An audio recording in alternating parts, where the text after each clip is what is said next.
Hello everyone, welcome back to my YouTube channel Learno Notes. In our last video, we were doing class 10th chemistry chapter 5 periodic classification of elements, and in this video we will continue that chapter. Our next topic is trends in modern periodic table. यानी modern periodic table जो हम अपनी last video में discuss कर चुके हैं, और अगर आपने वो वीडियो नहीं देखी है तो आप पहले वो वीडियो ज़रूर देखें, क्योंकि उसके बिना आपको ये कंसेप्ट बिल्कुल भी क्लियर नहीं होंगे। उसका लिंक मैंने डिस्क्रिप्शन में दे दिया है, आप वहाँ पे जाकर देख सकते हैं। Trends in modern periodic table, यानी मॉडर्न पीरियोडिक टेबल जो डिज़ाइन की थी हेनरी मोज़ले ने, उसके अंदर क्या क्या मेन ट्रेंड्स थे। अब मेन ट्रेंड्स का क्या मतलब है, यहाँ पे देखो 4 ट्रेंड्स थे। मैं आपको वो 4 ट्रेंड्स बताऊंगी तो आपको अपने आप समझ आ जाएगा कि यहाँ पे ट्रेंड का मतलब क्या है। फर्स्ट जो ट्रेंड था मॉडर्न पीरियोडिक टेबल में वो था एटॉमिक साइज को लेकर, यानी हमने पढ़ा था कि मॉडर्न पीरियोडिक टेबल में ग्रुप्स थे और पीरियड्स थे। ये देखो लास्ट वीडियो में हमने ये किया था कि मॉडर्न पीरियोडिक टेबल के अंदर ग्रुप्स बनाए गए थे, 18 ग्रुप्स बने थे और 7 क्या बनाए गए थे, पीरियड्स बनाए गए थे। पीरियड्स हॉरिजॉन्टल रोज को बोलते हैं और ग्रुप्स वर्टिकल कॉलम्स को। तो इन वर्टिकल कॉलम्स में और साथ में इन हॉरिजॉन्टल रोज यानी ग्रुप्स और पीरियड्स के अंदर कौन कौन से ट्रेंड्स फॉलो हो रहे हैं उसको लेकर हम स्टडी करेंगे। सबसे पहले आता है एटॉमिक साइज के बारे में, और जितने भी हम ट्रेंड करेंगे आपको ये बात याद रखनी है कि हम सिर्फ किसके बारे में बात करेंगे, ग्रुप 1, ग्रुप 2 और ग्रुप 13 to 18 तक।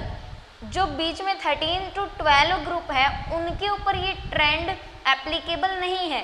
ये ट्रेंड्स जो भी हम अब करेंगे वो किसके लिए हैं, 1-2 ग्रुप के लिए और 13 to 18 ग्रुप के लिए। तो आपको सिर्फ इन्हीं ग्रुप के ऊपर ये ट्रेंड अप्लाई करने हैं, बाकी किसी ग्रुप पे अगर आप अप्लाई करते हो तो वो रॉन्ग हो जाएगा। तो देखो सबसे पहला ट्रेंड है वो है एटॉमिक साइज का।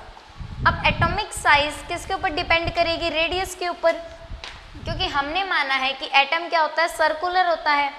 देखो एटम कैसा होता है, सर्कुलर होता है, ये न्यूक्लियस होता है और ये उसके अराउंड क्या होती हैं, शेल्स होती हैं जिनमें इलेक्ट्रॉन रिवॉल्व करते हैं। तो अगर हमें इस सर्कल का, ये है क्या, एक बेसिकली एक सर्कल ही है, इस सर्कल का हमें साइज अगर देखना हो तो हम कैसे देखेंगे, सर्कल का साइज हमेशा रेडियस से पता लगता है कि इसकी रेडियस की लेंथ कितनी है, तो हमें पता लग जाएगा कि ये सर्कल कितना बड़ा है। तो इसी तरीके से अगर हमें एटम के साइज का पता करना है तो हमें क्या पता होनी चाहिए, उसकी रेडियस पता होनी चाहिए। और एटम की रेडियस कैसे मेजर करते हैं हम, पाइकोमीटर्स में, और 1 पाइकोमीटर किसके इक्वल होता है, 10⁻⁻12 मीटर। यानी क्योंकि देखो एटम काफ़ी छोटा होता है इसीलिए उसकी जो रेडियस होती है वो भी काफ़ी छोटी होती है, इसलिए हम उसको मीटर में मेजर करने की बजाय, क्योंकि मीटर जो होता है काफ़ी लार्ज लेंथ हो जाती है, इसीलिए हम उसको किस में मेजर करते हैं, पाइकोमीटर्स, काफ़ी स्मॉल डिस्टेंस के लिए। और 1 पाइकोमीटर किसके इक्वल होता है, 10⁻⁻12 मीटर के इक्वल। ओके, अब देखो इसके बारे में, एटॉमिक साइज के बारे में पहले तो आप एक डायग्राम देखो, ये देखो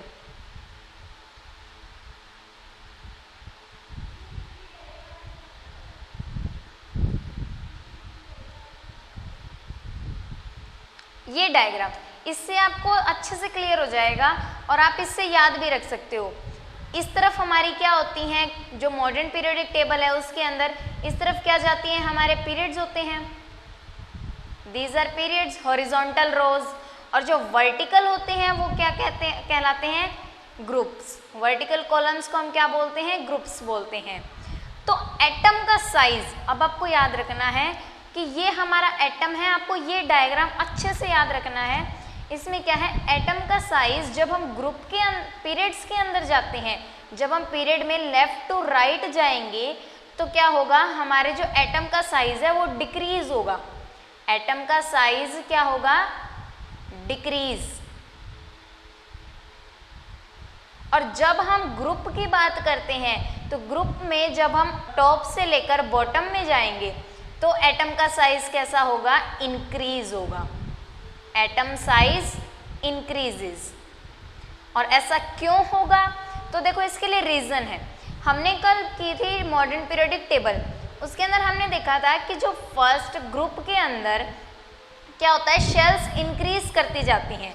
ये देखो यहाँ पे क्या किया था हमने, हाइड्रोजन का एग्जाम्पल लिया था। जैसे ये हमने कल टेबल बनाई थी, हाइड्रोजन के अंदर क्या होता है, सिर्फ एक ही शेल होता है, लिथियम में 2 शेल होती हैं, सोडियम में 3 शेल्स। तो यानी नंबर ऑफ शेल्स इंक्रीज कर रही हैं, और जैसे जैसे नंबर ऑफ शेल्स इंक्रीज करती जाएंगी तो वैसे वैसे क्या होता जाएगा, साइज बड़ा होता जाएगा। क्योंकि देखो एक जो एटम है उसकी शेल्स इतनी है, मान लो उसके अंदर सिर्फ 1 शेल है, नेक्स्ट एटम में 2 शेल्स आ गई, नेक्स्ट एटम में 3 शेल्स आ गई, तो यानी उसका रेडियस इंक्रीज करता जा रहा है, रेडियस इंक्रीज कर रहा है यानी कि उसका साइज इंक्रीज कर रहा है। तो इसलिए ग्रुप के अंदर जब हम टॉप टू बॉटम आते हैं तो क्या होता है, वहाँ पे शेल्स इंक्रीज करती हैं, नंबर ऑफ शेल्स इंक्रीज करने की वजह से एटम का साइज इंक्रीज करता है। और पीरियड में क्या होता है, पीरियड के अंदर हमने किया था कि नंबर ऑफ शेल्स सेम रहती हैं, जैसे lithium, beryllium, boron, carbon, nitrogen, oxygen, fluorine, सबके अंदर कितनी शेल्स होंगी, 2 शेल्स होंगी। तो इनके अंदर क्या हो रहा है, नंबर ऑफ शेल्स सेम है, तो नंबर ऑफ शेल्स तो सेम है बट इनमें क्या कर रहे हैं, नंबर ऑफ इलेक्ट्रॉन्स इंक्रीज कर रहे हैं।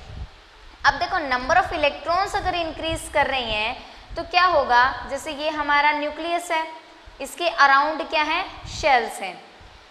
एक तो यहाँ पे 2 इलेक्ट्रॉन हो तो इलेक्ट्रॉन पे नेगेटिव चार्ज, और न्यूक्लियस के अंदर क्या होता है, पॉजिटिव चार्ज, क्योंकि प्रोटॉन और न्यूट्रॉन्स प्रेजेंट होते हैं।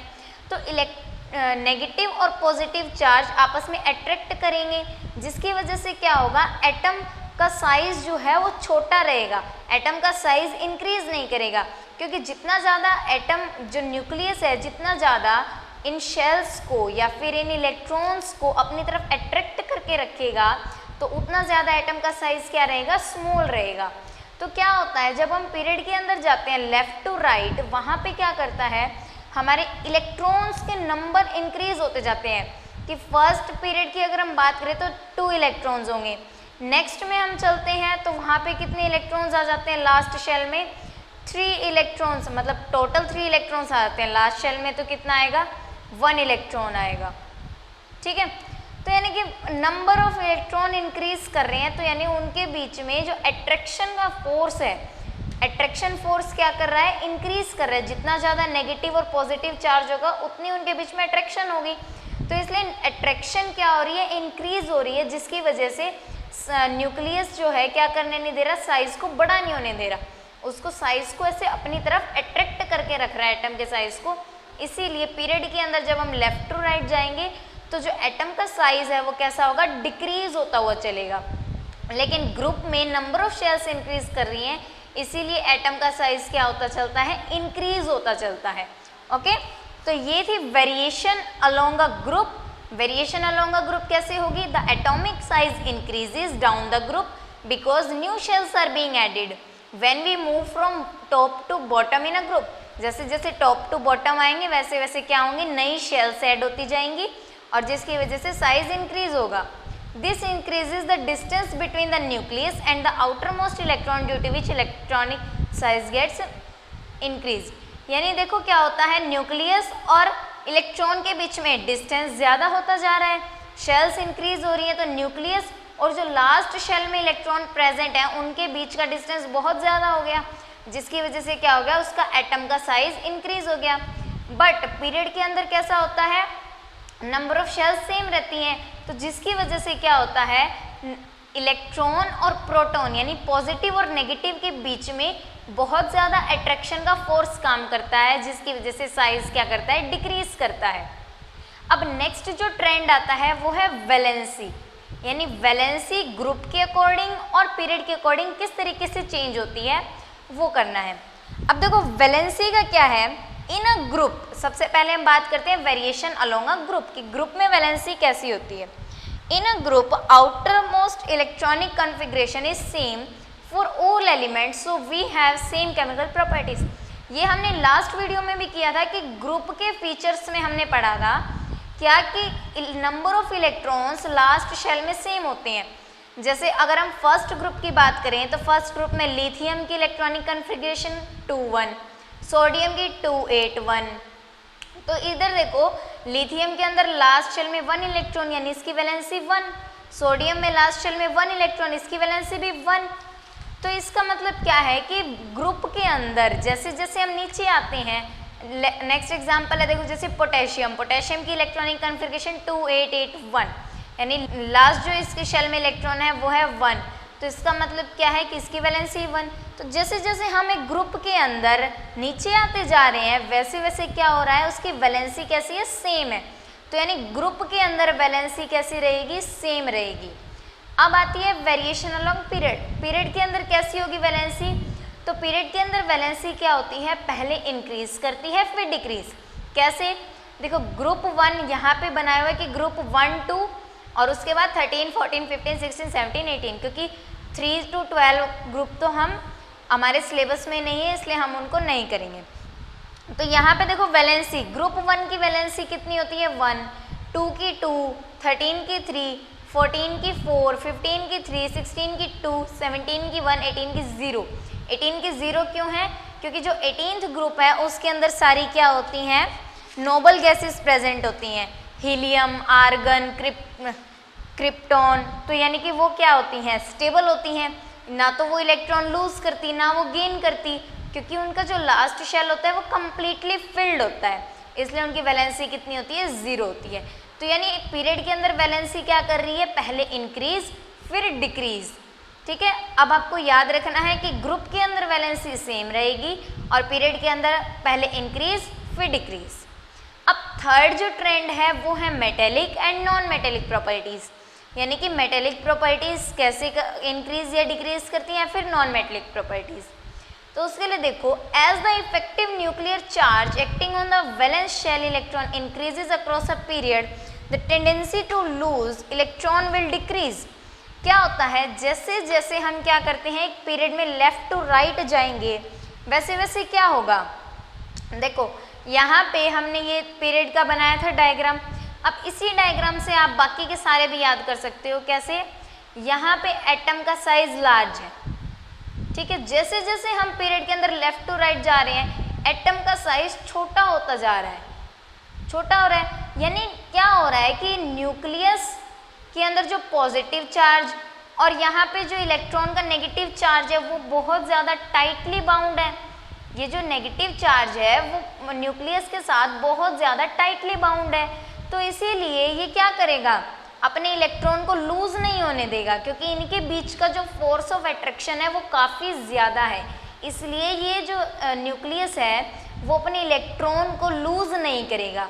और अगर इलेक्ट्रॉन को लूज नहीं करेगा तो इसका क्या मतलब है कि वो इलेक्ट्रॉन गेन करेगा, क्योंकि या तो कोई एलिमेंट लूज करता है या फिर गेन करता है, तभी तो हम उसका मेटलिक और नॉन मेटलिक कैरेक्टर डिसाइड करते हैं। तो यानी यहाँ पे ये इलेक्ट्रॉन को लूज नहीं होने दे रहा, लूज नहीं होने दे रहा, यानी कि क्या कर रहा है, इलेक्ट्रॉन गेन कर सकता है। और इलेक्ट्रॉन गेन करने की प्रॉपर्टी किस में होती है, नॉन मेटल्स में। नॉन मेटल्स इलेक्ट्रॉन को गेन करते हैं, यानी कि जब हम एक पीरियड में लेफ्ट टू राइट जाते हैं तो वहाँ पे नॉन मेटेलिक कैरेक्टर इंक्रीज कर रहा है। नॉन मेटेलिक कैरेक्टर इंक्रीज क्यों कर रहा है, क्योंकि यहाँ पे एटम का साइज ये है, फिर और छोटा हो गया, फिर और छोटा, फिर और छोटा, यानी अब यहाँ पे जितना फोर्स ऑफ अट्रैक्शन था यहाँ पे आएंगे तो उससे ज़्यादा फोर्स ऑफ अट्रैक्शन हो गया, इधर आएंगे तो उससे भी ज़्यादा, यानी नॉन मेटेलिक कैरेक्टर क्या करेगा, यहाँ पे इंक्रीज करेगा। और अगर नॉन मेटेलिक कैरेक्टर इंक्रीज कर रहा है तो इसका क्या मतलब है कि इनका मेटेलिक कैरेक्टर जो है वो डिक्रीज करेगा, क्योंकि एक चीज़ इंक्रीज करेगी तो दूसरी तो अपने आप ही डिक्रीज कर जाएगी। तो इसलिए आपको एक बात याद रखनी है, बाकी आपको अपने आप लाना हो जाएगा। आप एक पॉइंट याद रखो कि यहाँ से यहाँ जाएंगे तो नॉन मेटेलिक कैरेक्टर क्या हो रहा है, इंक्रीज हो रहा है, तो दूसरा अपने आप डिक्रीज हो जाएगा। और ग्रुप में आपको क्या करना है, इसका सेम रिवर्स, यहाँ पे नॉन मेटेलिक कैरेक्टर इंक्रीज हो रहा था तो यहाँ पे नॉन मेटेलिक कैरेक्टर क्या हो जाएगा, डिक्रीज हो जाएगा। नॉन मेटेलिक कैरेक्टर डिक्रीजेस, और अगर नॉन मेटेलिक कैरेक्टर डिक्रीज हो रहा है तो कौन सा कैरेक्टर इंक्रीज होगा, मेटेलिक कैरेक्टर इंक्रीज होगा। और ये किस लिए हो रहा है, यहाँ पे क्या लिख देंगे, कैरेक्टर इंक्रीज। और ऐसा हो किस लिए रहा है, क्योंकि देखो यहाँ पे एटम का साइज कम है, एटम का साइज इंक्रीज होता जा रहा है। एटम का साइज जैसे जैसे इंक्रीज हो रहा है तो ये बीच में न्यूक्लियस, इसमें पॉजिटिव चार्ज है और सारे के अंदर क्योंकि प्रोटॉन और न्यूट्रॉन प्रेजेंट है, और लास्ट शेल का जो इलेक्ट्रॉन है उस इलेक्ट्रॉन में और इस न्यूक्लियस के बीच में फोर्स ऑफ अट्रैक्शन क्या होगी, कम होगी। क्यों? क्योंकि ये न्यूक्लियस से काफ़ी दूर है इलेक्ट्रॉन।